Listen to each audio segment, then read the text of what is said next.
Hello, everybody. Welcome to the Buckeye Weekly Podcast. I'm Tony Gerdeman here, as always, with Tom or Tom.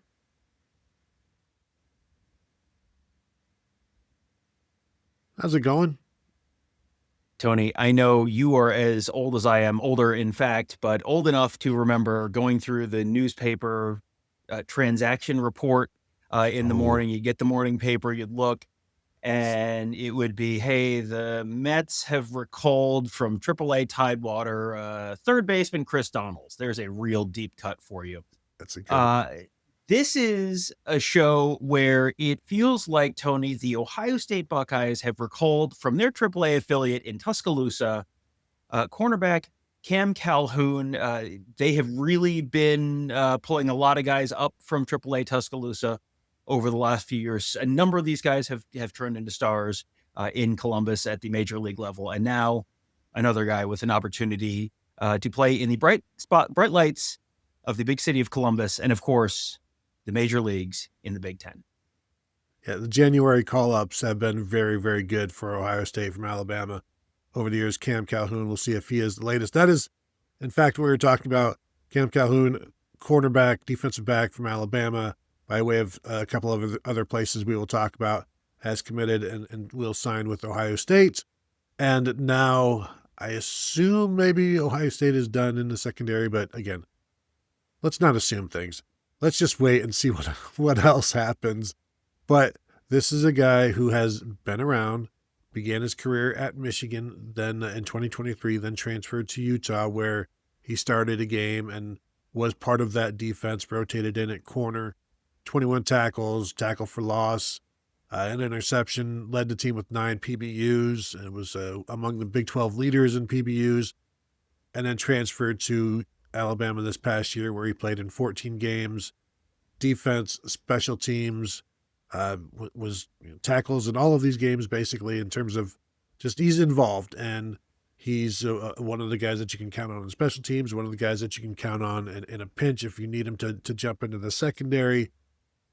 And so he's some insurance in both regards. And I think what it does is makes the Ohio State secondary older, which they've tried to make every position older seemingly now as the younger guys have left.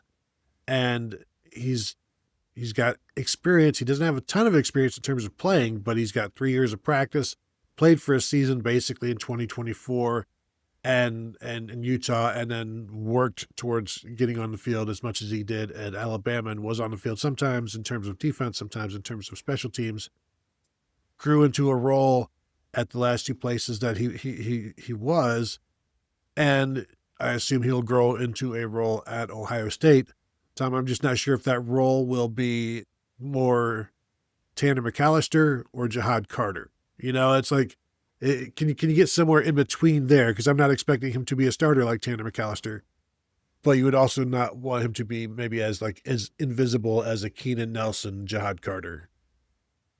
Yeah, and I think what I look at here, and that makes me think that this is going to work out reasonably well for Ohio State, is you're not asking him to really do anything that he hasn't already done. I think it's easy to look and go, well, he only started once at Utah, and he played at Alabama, but he wasn't a starter. They're not bringing him in as a starter. They're bringing him in as veteran depth. They're bringing him in as insurance on defense in case someone gets hurt. They're bringing him in as insurance on defense in case one or both of the true freshman corners are not ready to play or be rotational players as early in the season as Devin Sanchez was last year. And Devin Sanchez is kind of the exception to that rule in terms of true freshmen and when you can really rely on them in big moments. He could be you could see him as the dime potentially in this defense. It feels like you got your top 5 starters. You got both outside corners and Jermaine Matthews and Devin Sanchez. You've got Jalen McLean. You've got the 2 safeties that they brought in, Terry Smith and Earl Little. So, you've got your starting 5 basically in the secondary. Leroy Roker may very well be that dime defender, but you could also, it could potentially be Cam Calhoun in that role, or it could be one of these true freshmen that's coming in. But you don't need to make that decision right now, and you don't need to rely on someone. You can just kind of say, okay, who's the best fit for that role, and this is another option there. But it's also another option in terms of, hey, one of the outside corners hurt. Great, you have someone you can throw in there where Ohio State has had to do that sometimes. This is, you go through the, every year we talk about the backup quarterback is being one snap away. And the backup quarterback hasn't had to make a start since what? Kyle McCord against Akron, right? I mean, Well, Devin Brown against Missouri, right. yes, but that was after a guy left in the portal. That wasn't an injury thing. You really haven't had to rely on that backup quarterback to be a starter, but you have seen it a little bit at the corner position where like Jair Brown a couple of years ago got thrown in as a true freshman. You may need to do that at some point. And so if you do, great, here's another option there. But I think the special teams part of this is pretty big as well.